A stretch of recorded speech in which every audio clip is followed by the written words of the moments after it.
Welcome to the Life Coach Pod. For those of you who aren't keeping track, we always start with the date because it's super easy to forget where we are, who we are, and what we're doing these days. It is February, March 27th. It's a Friday, and I have to tell you, I was actually shocked to find out it was a Friday when I got on Twitter this morning because weekdays have really had no real meaning whatsoever. So, sorry, I need to turn off my phone too. Forgot that's going to make noise. Okay, so here we are with it. We're going to do a quick time capsule, and I generally go look at the news, and so I can tell you what's going on, so you don't really have to know the news. But there's some important things that I want to bring up. There's only two things today, thank goodness.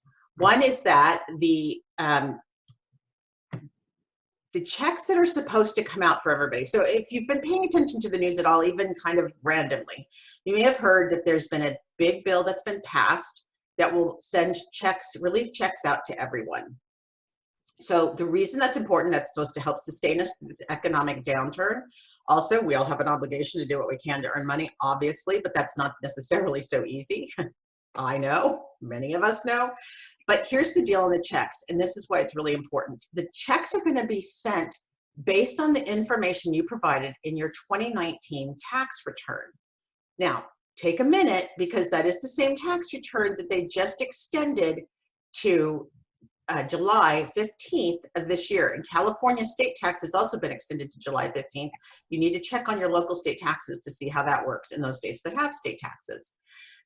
So our taxes aren't particularly due until July 15th, but that is how the IRS will know who to send checks to and how much to send. Now, if you haven't filed your 2019 taxes, and I happen to be in that boat, then they will base it on your 2018 information. Again, the reason that's important is that the 2018 information may have changed. So you would have had to file your 2018 taxes. Nobody wants to know that I also haven't done that. So I guess he's going to be spending some time with the books this next 2 weeks. But the 2018 taxes provide your address, and that's the information. They're going to be using your electronic banking information that you used in conjunction with filing your taxes. That makes a lot of assumptions that you use electronic filing. If you don't, your check may be delayed. The other thing you need to know is that the IRS has basically been crippled. In this article, if you want to Google it, it's from Reuters, and it is, this one's from Reuters, right? It's from Reuters, and the title is Hobbled IRS Tax Agency May Need Months to Get Americans Cash. So one of the things that's happened in the current administration is that the current leadership believes we don't need extra people to do things. So a lot of jobs have been gone unfilled. And where we're standing right now with the IRS is that, well, we tend to not love these people when they do their jobs. When it involves auditing, they're actually critically important in processing our returns, our refunds, and our payments so that we look like we're in good standing. And they are low on folks. And so as a result, this new ask from Congress to get these checks out to everybody is putting a tremendous burden on an already strained governmental agency. This is all to tell you to not count your check until it arrives, because we have no idea when these checks might actually arrive, what condition they'll be in, and if you'll actually qualify based on myriad of information, including how much you've earned. If you're a gig worker like I am, your tax return is really important because you didn't work. I haven't worked at a place for a while now. So I can't even get unemployment because I'm a gig worker and I work for money, basically. That's how it works. I just work my time for money. So this is important. I don't want you to count on this money right now. I want you to pursue it. I want you to be aware of it, and I want you to get your taxes done. But I want you to also be highly, highly aware you may not get a check in the mail tomorrow. That's just not going to happen. So get your plans in order. A lot of folks I know, families are pooling money, families are helping each other. It's time to go suck up to those relatives you may have been avoiding, whatever it takes, but we're all in this together. We have to think positively and we have to help each other. So that's number one. The second big news that came out today is that the Environmental Protection Agency. Oh, sorry, it's talking. It's I don't know why it's talking. But what the Environmental Protection Agency has is suspending a huge number of regulations that are here to protect us, regulations that affect clean water, clean air, and more. This is being done basically under the cover of pandemic. Yep, that's a little bit of a political spin, but there seems to be no other reason for it. You can look this article up in The Hill, and I'm going to start putting these on the blogs for each day so you can know what articles I'm citing.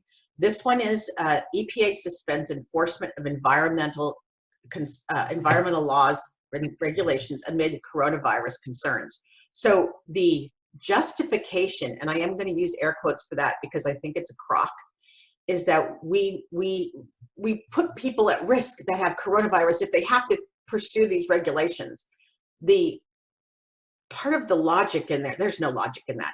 The fallacious logic here, the thing that's not true, is that these regulations have been in place and it's not inconveniencing anyone to keep doing them other than the people who want to move forward and save money by following the regulations. And you know who those folks are. Those are big corporations who honestly give no you-know-whats about our health and safety. If they did, they wouldn't even blink at continuing these regulations.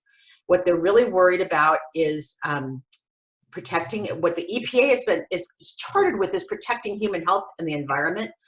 But because we have an administration right now that doesn't share those values, they've been asked to let the regulations lax. So I don't want to create more anxiety, as we're going to talk about anxiety in a minute, but it is a big deal that these regulations are being let go. So I want you to take a look at that, be aware. We might need to raise our voices. Those of us who have, we're now saying not shelter in place and not shelter at home, but stay safe at home. So those of us who are staying safe at home might have to raise our voices up about some of these changes that are being made that put us all at risk, including our future and our children.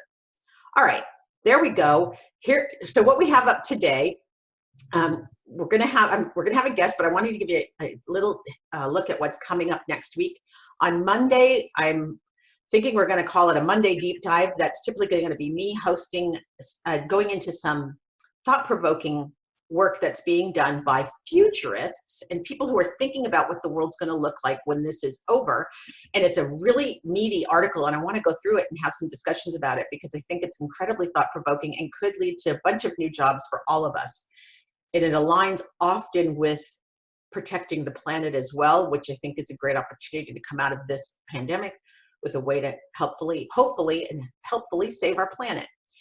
On Tuesday, we'll have Dr. Tom Mason. He is a veterinarian from San Francisco, a very highly regarded veterinarian from San Francisco who happens to be from my old dorm floor. And he's agreed to come on and talk about taking care of our pets during this crisis, the effect of chemicals on our pets, those kinds of things that we may not be thinking about as we move forward.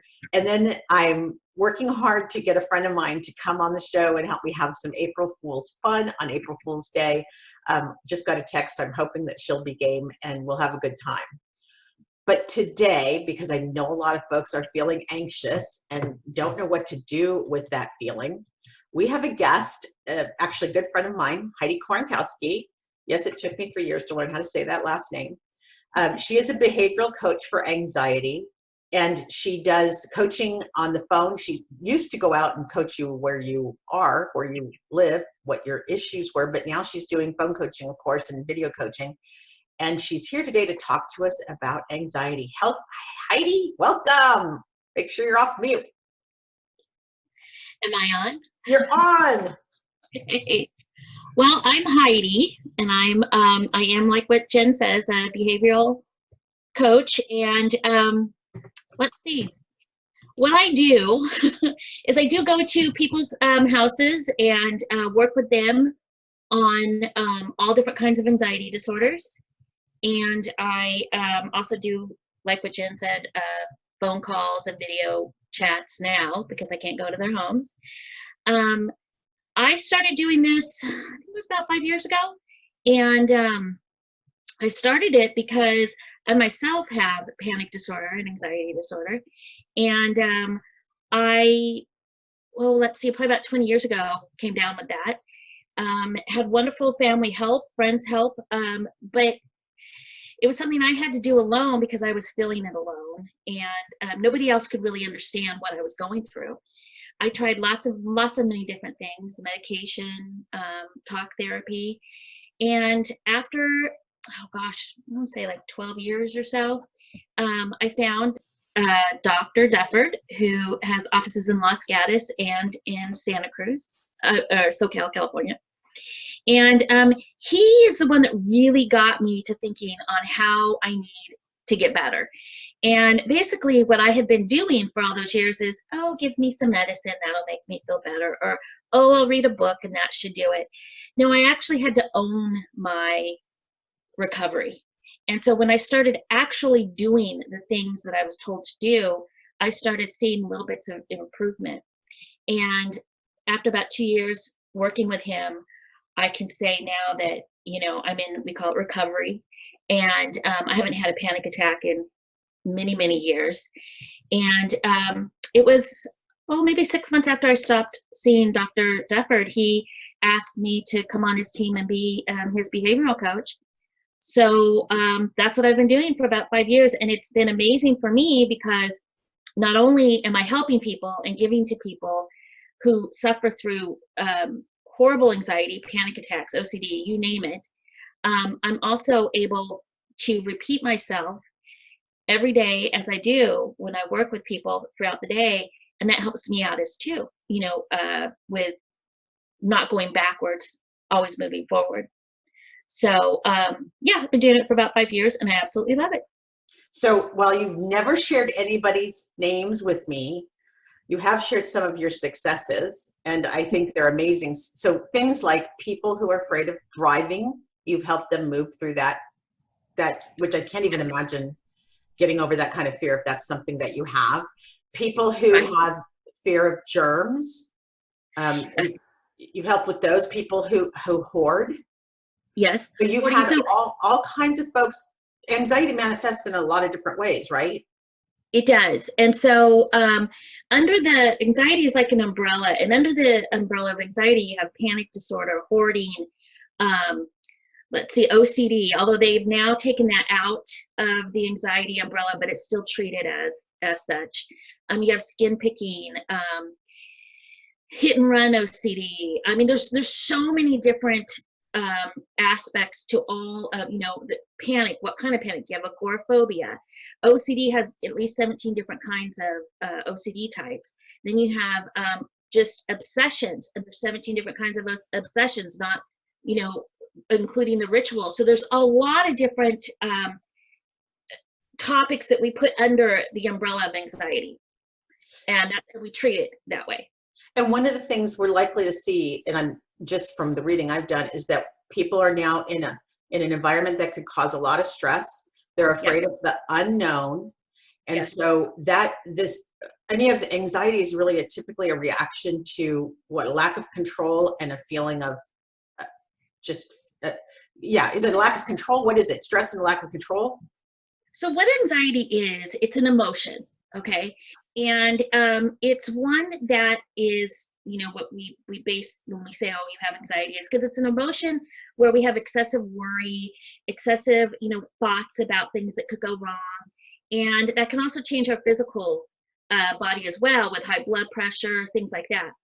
And the reason why we get these, I mean, we can say, sure, some people have a chemical, you know, imbalance. Some people are just more prone to it, the way we were raised. There's so many different reasons as to why somebody has anxiety and somebody doesn't. But basically it boils down to that, you know, back in the caveman days, we had a flight or fight mechanism that was built into us. So that if we came into a cave and we saw a saber-toothed tiger, we would get a little bit of extra adrenaline pumped to us because we would either fight it or we would either flight and run away. You just said a little bit of adrenaline. You mean like we usually get a dump? Actually, it's a very small amount, but what happens is it gives us that energy to do what we need to do. Nowadays, though, we're not fighting saber-toothed tigers, so usually on a daily basis, we don't really need to have that flight or fight go off. There are times when we do, like car accidents, things like that, but on a daily basis, we don't really need it. But what we've done instead is we've inundated ourselves with worries such as the news and what's going on right now, and, you know, whether my kid's going to graduate from high school or whether my child's going to get a job. We're so worried about all these things, and we just ruminate on these worries and go over and over, that what happens is that flight or fight in our brain, because we still have it, thinks, oh my God, there's something terrible that's happening right now. I've got to squirt you a little bit of adrenaline. And so once that happens, then the anxiety just goes longer and longer and longer. It can also lead to panic disorder, which is what happened to me, into a bunch of other disorders. But if we just stay on the topic of anxiety, it can just prolong that anxiety, and you start getting into a circle, a vicious circle, and you can't get yourself out of it. So I know you have some advice for us, but I want to ask you one more question because I think this is so common. Right now, so many people are at home. They're literally safe at home. And yet, for some reason, the minute you feel the most safe seems to be when your brain goes, no, no, no, now you need to panic. What is that correlation between literally being safe and yet your brain saying, now I can get you? Right. Well, so what happens is we want our brains to be, we want to be in that calm state. I mean, ideally, that's what we want to be throughout our entire life. We can't achieve that. I mean, some people, monks can, but I mean, we can. So what happens is we get into this safe place and we're like, okay, this is my safe place. This is my safe home. But our brains still keep going. They ruminate with those thoughts. And we haven't been taught, most people have not been taught how to stop the thought, or how to do some of these other things that we'll talk about to help ease and lower the brain function. It's not function, but get it into a lower state so that it can kind of calm itself, rebuild itself back up, and then it can move forward. And of course, this is all super important. So we have strong immune systems, so we're not wasting cycles on crazy thinking. Yeah. And I don't mean crazy when you bad. Yeah. So anxiety ridden and you've got so much anxiety going on, number one, it's very difficult to focus on the here and now and your family, and that depletes a lot of what we need to fight certain illnesses. Our brains can't be focused on fighting illness if we're just so wrapped up in the worry and the anxiety. Great. Okay, so that's a really good overview for folks that are wondering what this feeling is. As a person myself, I have those mini panic attacks where I get the shot of adrenaline. I just sweat and I'm hot and I can't breathe and my skin is weird. And then never fails, after I get through the panic attack, I have that tremendous fatigue as that adrenaline leaves my body. And it's like, I just need to take the nap, and typically not something that's an option at the time. So what are your tips? What are some suggestions you have for us to help with managing this anxiety through these odd times? Well, the first thing I want to say is I really want people to start looking at anxiety as its energy. It's just energy throughout our body. And I know your first guest, Ronald, talked about energy as well. And if you can look at the anxiety as that it's just energy, and in actuality, it's the same energy that you have if you're feeling joyful or if you're excited about something. Our brains just connect it to anxiety. And so if you're starting to feel this energy when you wake up in the morning, let's say you feel it in your chest, what is a really good thing to do is just say, oh, wait a minute. Instead of saying, oh my God, this is anxiety, and you're starting to ramp up that flight or fight, oh my God, oh my God, oh my God, we say, wait, this is just energy. It's uncomfortable, but I can handle uncomfortable. And you know what? I'm going to actually see my kids that are in the next room, and I'm going to be in the moment and excited about playing with them. So I'm really excited about it. So I'm switching that energy up to I'm going to feel excited. Now, it is a hard thing to do, and it takes practice, but might as well start now. And just look at your anxiety instead of labeling it as anxiety and that it's bad. Look at it as its energy, and I can make it whatever energy I want for the day. So the first one's awareness. So awareness, and then a conscious decision about what you experience. Exactly. And then there's some, definite things. And the first and foremost is set limits on watching and listening to the news. Not just the news about the virus, but news in general, especially right now. And the stock market and the economy. We really limit that, because I think what's happening is, people are grabbing their phone, and there's so many articles out there on all of this stuff right now. The articles pretty much say the same thing. Yeah. I mean, there's a few different, but they pretty much say the same thing. And so we don't need to read that all day long. That's just amping up and getting our adrenaline ready to pop. So I would say limit that. And I know my friend Jen there, you're not going to like this, but once or twice a day, tops.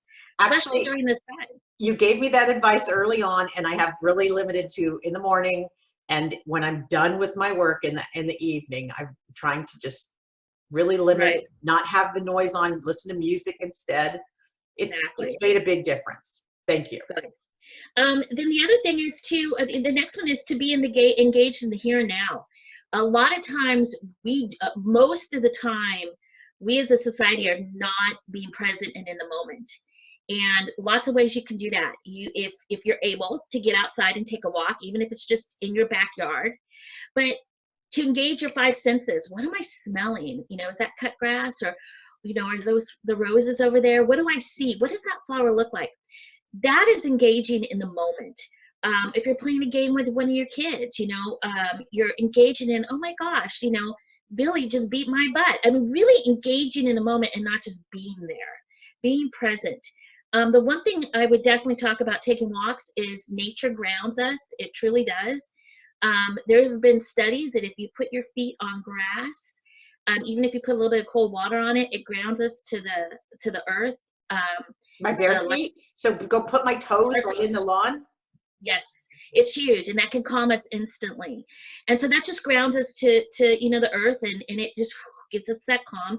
The more we have those moments of throughout the day, that's a lot better than feeling this energy that we're having a hard time getting out of the anxiety world. So definitely I would go on walks and being in the moment. Then the next one is to take a look and be grateful. It's hard to be grateful during this time because there is a lot of sad stuff happening, but be grateful that you are with your kids, or that you are speaking to your family, or if you're by yourself, that you can speak to your family. Be grateful for your phone. There's so many things to be grateful for. I'm grateful that I have a brownie fit mix that I'm going to bake as soon as I get done. Just whatever it is, be grateful for that, because I think that how many times have we said, oh, I wish I didn't have to go to work for 2 weeks. Well, we're here. So instead of saying, oh my gosh, I want to go back to work, which I do, but instead of that, saying, well, wait a minute, I can actually take a nap today. I can take a nap every single day, and I've been wanting that for years. So take that nap and be grateful, Actually, that grateful, it's funny, Heidi, because they're changing that hashtag. Instead of shelter at home, it's safe at home, which is exactly that pivot you're talking about, which is, it's not the punishment of shelter. No, it's the gift of safety. That's which right. Is a really Absolutely. Nice gratitude way to say what That's we're doing right now. And that change up right there is exactly what I was talking about changing the way you feel this energy in your body. Is you change the way you speak it, and your brain does connect to that. Other things, while you're at home and being grateful, there's a couple of things that you can definitely do. I don't know if anybody likes to knit or crochet, but it's huge. Also, baking is huge, because what that does is it gives you the mode of creation. Okay, so you're creating something.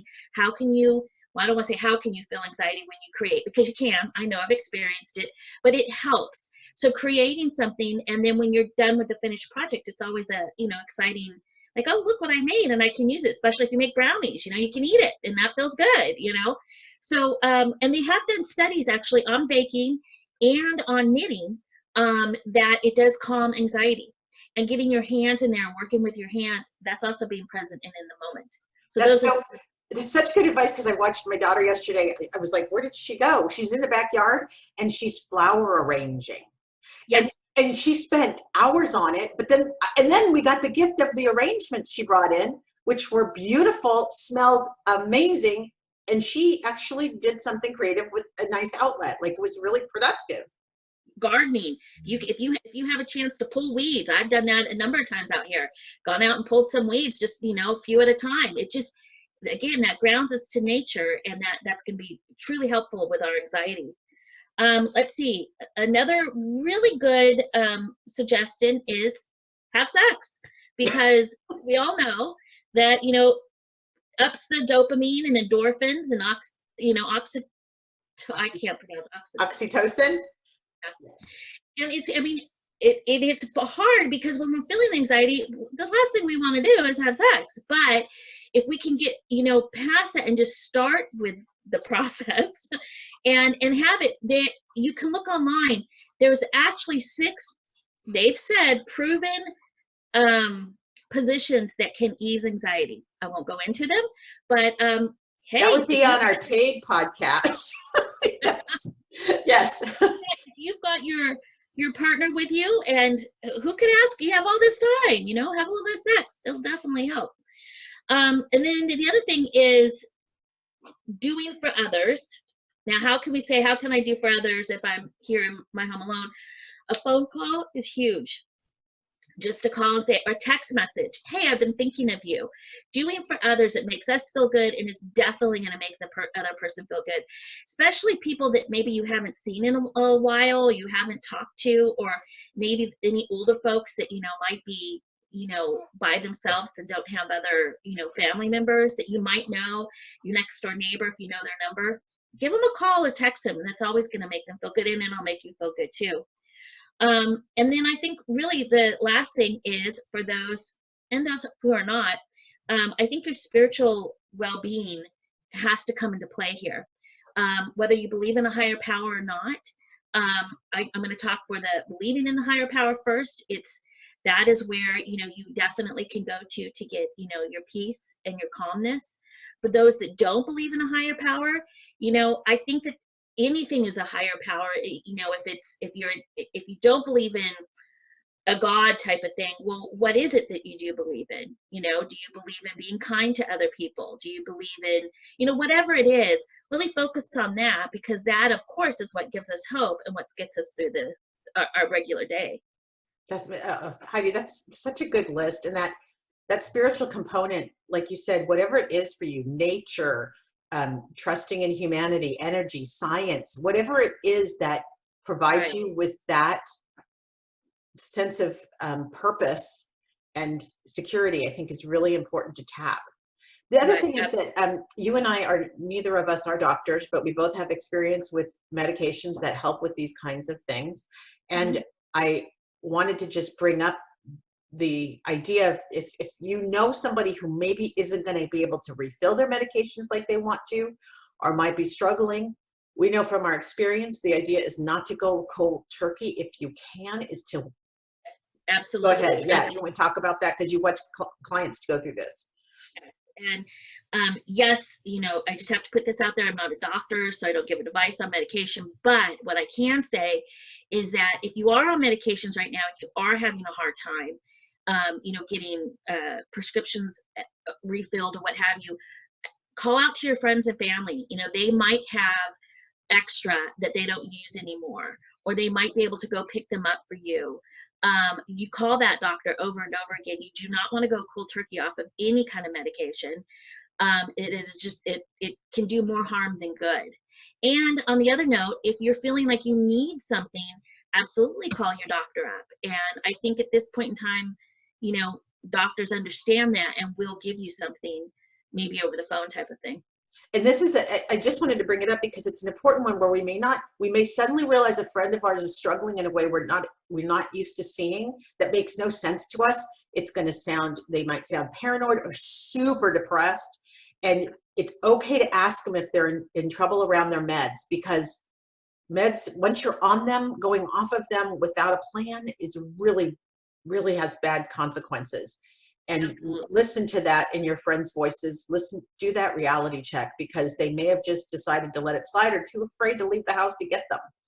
Absolutely. And to Heidi's point, we're all in this together, and meds are an important component of what's happening here for people who rely on them. Absolutely. So really listen to your friends and how they're talking and how their moods are going. So I'm going to open up the line to, let me see if I can get back to my sharing. I'm going to open up the line to taking questions. And what that really means when I say I'm opening up the line, it means you can now jump in.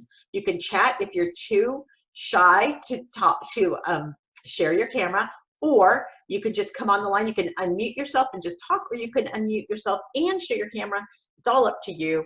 And whoever would like to jump in can jump in.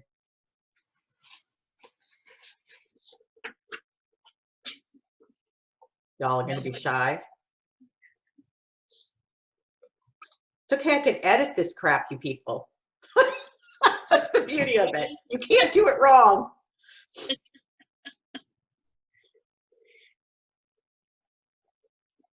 Okay. You do the anxiety show and then everybody has too much anxiety to come on the line. It's classic. Well, that's still okay, because I think what you shared today, Heidi, was huge. And I know that you are open to clients right now. I've provided a link so that resource is available so people can come and book time with you if they need actually some work. They want to do some work and process through what's going on with them right now. And then I want to remind everybody that on Monday, we will be talking about, I found this, it's the most fascinating article about, I forget who did it, but they went and asked all these futurists and people who understand patterns of our culture, anthropologists, all these interesting folks. And this article is massive. So I want to go through it bit by bit and talk about it and maybe take a look at what we might manifest as we move into the future, what that might mean. So I'll be doing that starting on Monday. Oh, did somebody have a question? Phil, did you have a question? I just really liked what she said about recognizing that anxiety is just energy. So accept that energy and put it into something else. That was a very important thing for me. That's it's great. Very simple, but it was very important. And now, you know, I'm thinking, okay, this is a good way to flip it.